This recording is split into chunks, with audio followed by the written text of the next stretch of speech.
Alors, dernière chose qu'on doit faire, on a maintenant une base B et un vecteur V1 de R3. Donc le vecteur V1, c'est 1, 2, moins 1. La base B, c'est U1, U2, V3. U1, c'était 2, 1, 0. U2, c'était 2, 0, 1. Et V3, c'était 0, 3, moins 2. Et on veut déterminer les coordonnées de V1 dans la base B. Donc, puisque B est une base, tout vecteur a des coordonnées dans la base B, c'est-à-dire un triplet lambda 1, lambda 2, lambda 3, tel que ce vecteur est égal à lambda 1 fois le premier vecteur de la base, lambda 1 U1, plus lambda 2 fois le deuxième, plus lambda 3 fois le troisième. Et ici, on s'intéresse au triplet qui correspond à V1, à 1, 2, moins 1. Comme d'habitude, ça nous donne un système. 2 lambda 1 plus 2 lambda 2 égale 1. Lambda 1 plus 3 lambda 3 égale 2. Et lambda 2 moins 2 lambda 3, ça doit nous faire moins 1. On cherche les lambda i qui vérifient ça. Donc on résout, on échelonne le système. On peut commencer par diviser par 2 la première ligne. On obtient lambda 1 plus lambda 2 égale 1,5. La deuxième, c'est toujours lambda 1 plus 3 lambda 3 égale 2. Et lambda 2 moins 2 lambda 3 égale moins 1 pour la troisième. Ici, ce qu'on a fait, c'est soustraire la... Non, pardon, ça c'est ce qu'on va faire après. Pardon.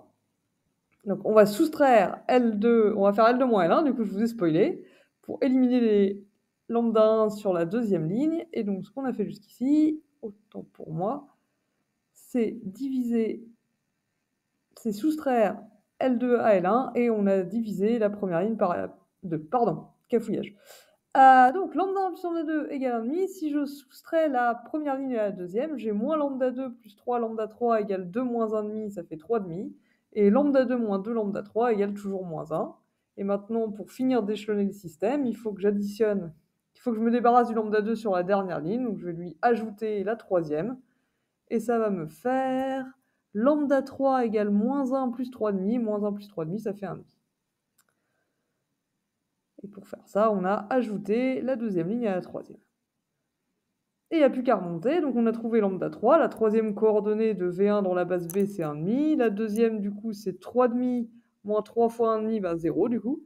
Et lambda 1, c'est 1,5 moins 2, moins lambda 2, donc 1,5 moins 0, donc 1,5. Donc ce qu'on a obtenu, c'est que les coordonnées de V1 dans la base B, ça doit être 1,5, 0, 1,5.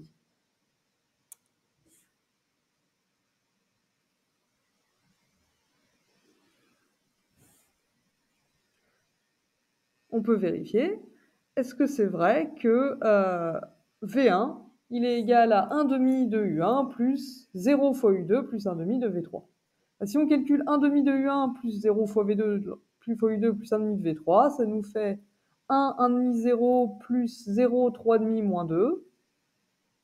Donc ça nous fait 1, 1 demi plus 3 demi 2 et 0 moins 1 moins 1.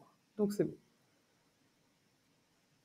Alors, si à la question précédente, vous aviez montré que B est génératrice, à la question 5, vous avez donc résolu un système d'un connu lambda 1, lambda 2 et lambda 3 qui ressemblait beaucoup à celui-là et avec un second membre x, y, z.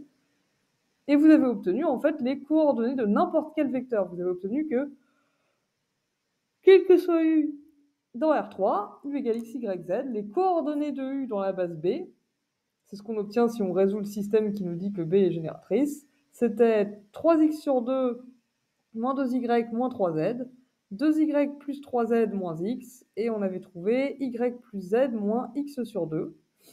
Donc si on remplace par x par 1, y par 2 et z par moins 1, si on applique ça au vecteur 1, 2, moins 1, on a du coup 3,5 moins 2 fois 2 moins 4 plus 3, 4 moins 3 moins 1, et moins 2 moins 1 moins 1,5.